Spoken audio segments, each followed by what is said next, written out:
we continue talking about separable differential equations with few examples. Let's just make sure that we remember dy dx. So on one hand of the equation I have the derivative with respect to x, and on the other side of the equation I have a product of two functions, one solely defined in terms of x and the other one solely defined in terms of y. Okay, so how do we proceed by solving this? Once we have this expression, we write this as 1 over g of y dy is equal to f of x dx. So basically we separate, that's why it's called separable, we separate the two equations. On the left hand side the whole term in terms of y, and the other one on the left hand side the whole term on the whole expression in terms of x. Then we take the integral, and if possible we express the function y in terms of x. Okay, so the trickiest part that I found through the years that students have is how to get from here to here, right? Because not always the problem doesn't start with clear expression like this, where on one side you have y prime, on the other side you have derivative of a function in terms of x times the function in terms of y. So I hope that through these few examples that's going to be a little bit more clear. So let's do the first example. Solve the following separable differential equation: x times square root of 1 minus y squared is equal to square root of 1 minus x squared dy dx. And now something new, this initial condition is given: y of 1, y evaluated at 1, is equal to square root of 3 over 2.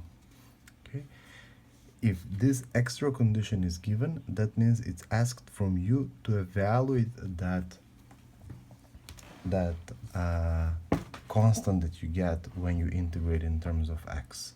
Okay, we'll talk about this a little bit later on. Okay, so first of all, let's get to this point right here, where on one side I'm just going to have dy dx, and on the other side clearly I have a product, one in terms of x and one in terms of y. Okay, so how to do that? Well, I can divide both sides by the square root, so dy dx is equal to, I divide both sides by square root of 1 minus x squared, and I get x times 1 square root of 1 minus y squared over square root of 1 minus x squared. Or if you want, you can write that in a little bit more obvious form. Of course you don't have to. This is the first example, so I'm going very slowly.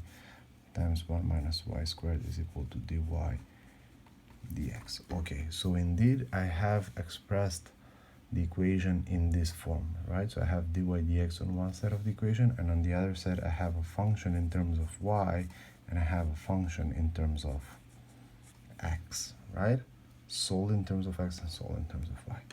Okay, from here is going to be x over square root of 1 minus x squared dx is equal to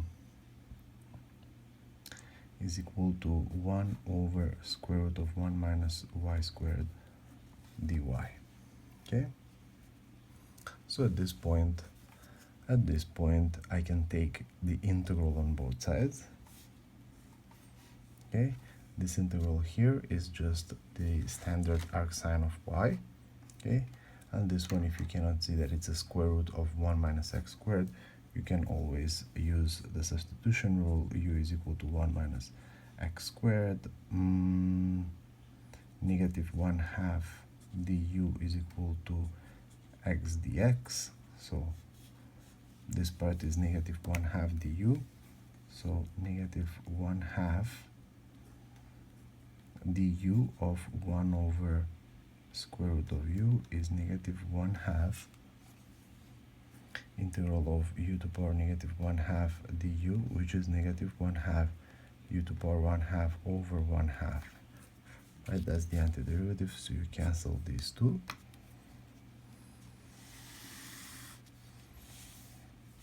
So that means that this integral here is just negative square root of 1 minus x squared plus c, and we talked why we just put this c on this side.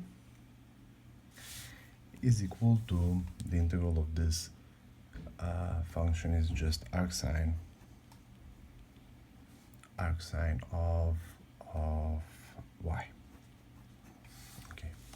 At this point, what do we have? At this point, we have a relationship between y and x, okay, plus any constant c. So basically, we have a family of solutions, okay, family of functions that satisfy this differential equation, okay. But if this initial condition is given, that means, in other words, find particular c. Find particular c that not only satisfies this differential equation, but also satisfies this condition. In that case, if I find c that satisfies this condition, then from this general solution of the differential equation, we come to the particular solution of that differential equation satisfying this condition. Okay, so how am I going to interpret this thing right here? Y of 1 is equal to square root of 3 over 2. That means that y is equal to square root of 3 over 2 when x is equal to 1, right? Y, we know that the function is y of x. Y depends on x. So y of 1, x is 1, y is equal to square root of 3 over 2. Y square root of 3 over 2, x is 1. So let's plug this into this equation. You get negative square root of 1 minus 1 squared plus c, this is 0, so you can forget about that, is equal to arcsine of y, sorry. And how much is y? Y is square root of 3 over 2, square root of 3 over 2. Square root of 3 over 2. Well, how much is arcsine of square root of 3 over 2? Square root of arcsine of square root of 3 over 2 is pi over 3, because sine of pi over 3 is square root of 3 over 2. Okay, so now we have found this particular c that satisfies this condition, and then what do? You come back to this. You come back to this equation, substituting the particular c that you have found. So that's negative square root of 1 minus x squared plus pi over 3 is equal to arcsine of y. Okay, and then what did we say? That arcsine of y being equal to theta, that means sine of theta is equal to y. So this implies that sine of pi over 3 minus square root of 1 minus x squared is equal to y. And that is the particular solution of this differential equation.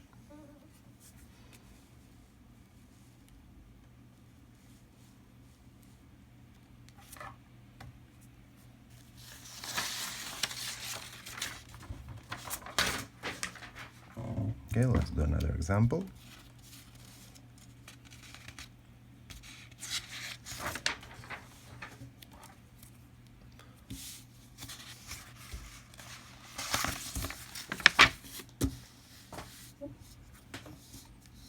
Example number 2, again, solve the differential equation 1 plus e to the power of x times y prime is equal to e to the power of x. Now, I'm not going to go step by step by just isolating y prime, which is dy dx, and then showing you that this indeed is a separable differential equation. If we ask you solve a separable differential equation, this means that indeed it's a differential equation of that kind. Okay, so knowing that this is a separable differential equation, on this side I already have y times dy, so I don't have to do this extra work of bringing everything on one side of the equation so that I can isolate y prime. Y prime is dy dx, right? So I have y times dy dx,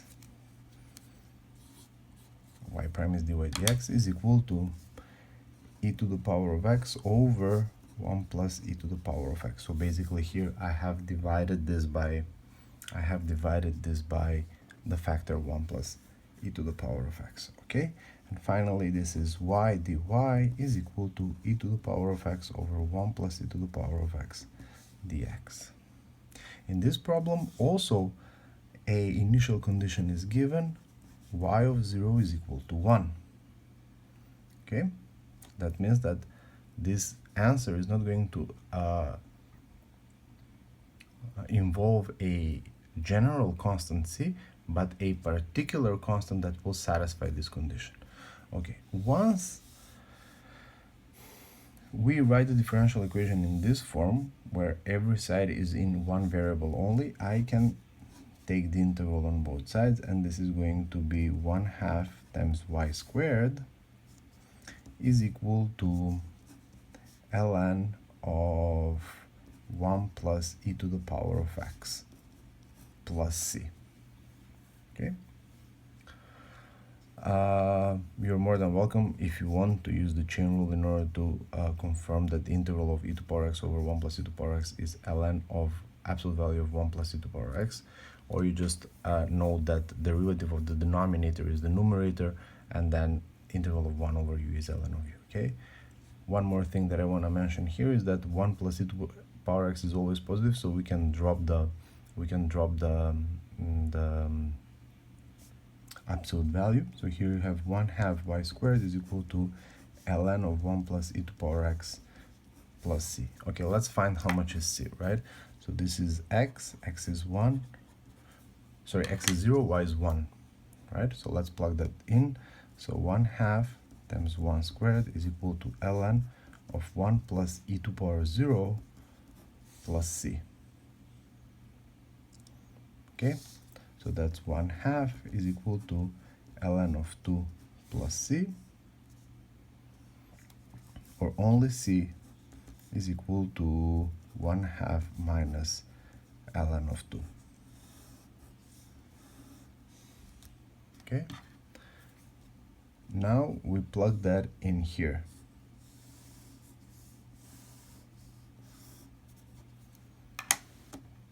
Okay, now once you have found how much c is, you plug it back in here and try to find how much is your y. So 1/2 y squared is equal to ln of 1 plus e to the power x plus 1/2 minus ln of 2. Okay, here I'm going to remind you of the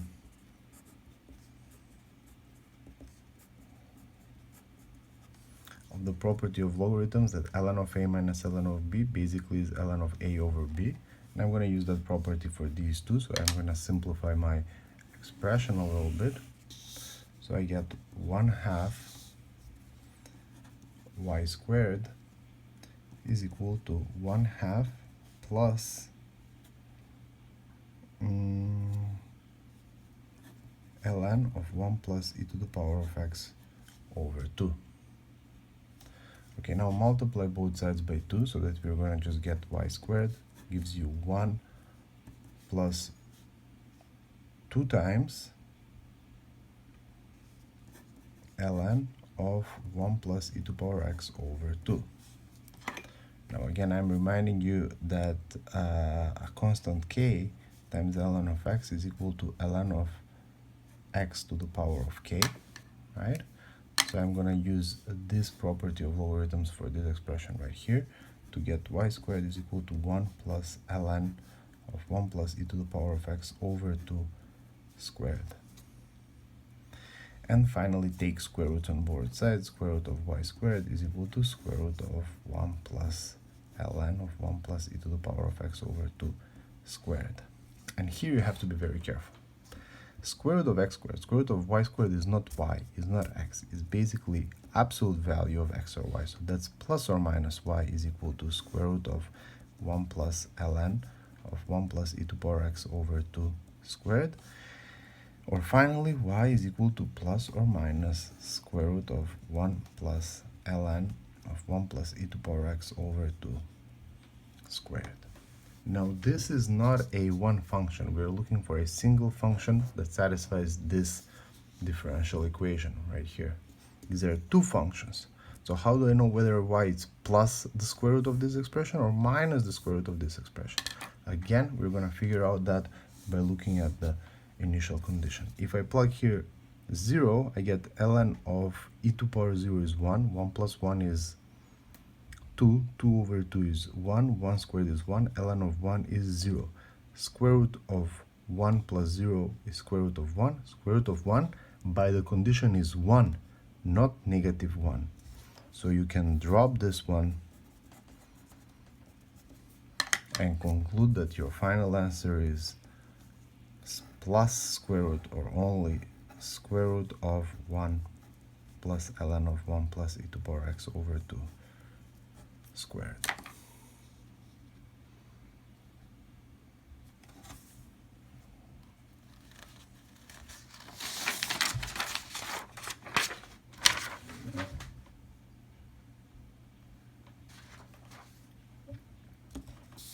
Okay, let's do another example. Example number 3. Example number 3 is 4 plus x squared dy dx is equal to negative 2 pi x minus 2 pi x y squared. Okay, we have an extra, let me see, and the initial condition is how much here? The initial condition is y of 0 is equal to 1 over square root of 3. That's the initial condition, okay? So as you can see here, on the left-hand side, I have a term expression in terms of x only, right? Times y prime or dy dx is equal to, and here I have a multiplication between x and y prime, okay? And this is a very problematic one because it's not only this expression, it's not this function in terms of x times this function in terms of y. The whole expression on the right-hand side has to be expressed as a product of function in x times function in y. So what can we do first? First of all, we can factor out the common term, and that's negative 2 pi x, okay, which leaves us with 1 plus y squared. And this one side you have x plus 4 plus x to the power 4 squared dy dx. So let's bring everything that depends on y on this side and everything that depends on x on this side. That means I divide both sides by 1 plus y squared dy dx is equal to negative 2 pi x over 4 plus x squared, okay?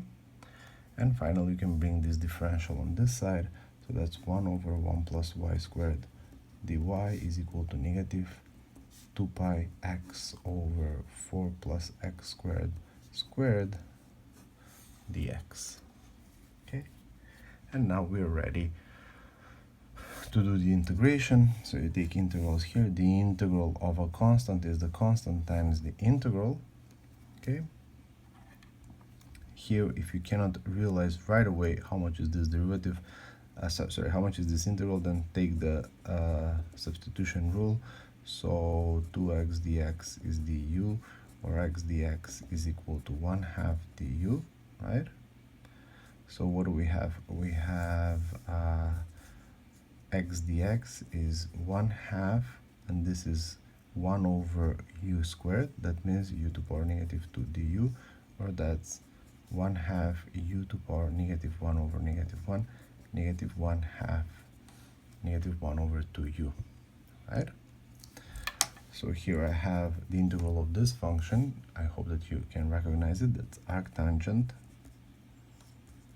of y is equal to negative 2 pi times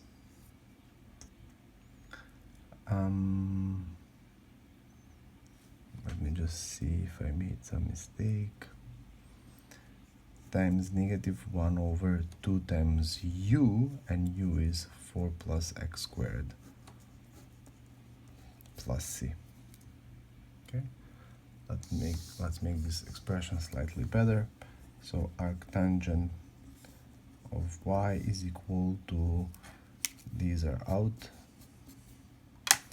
so pi over 4 plus x squared plus c, and at this point I can go and check how much my c is, and that depends on the initial condition. Okay, so y is 1 over square root of 3. Arc tangent of 1 over square root of 3 is equal to pi over 4 plus 0 squared plus c. Okay, and arctangent of 1 over square root of 3, that's arctangent of square root of 3 over 3, and that's equal to pi over 6, is equal to pi over 4 plus c.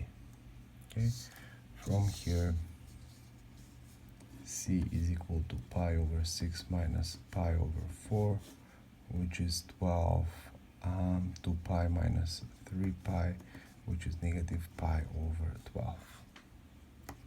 Okay, once you have c, you can come back to this expression right here and substitute that particular c. So arctangent of y is equal to pi over 4 plus x squared plus c, and in our case c is negative pi over 12. Well, if arctangent of y is this theta, then tangent of theta is just y. So y is equal to tangent of pi over 4 plus x squared minus pi over 12.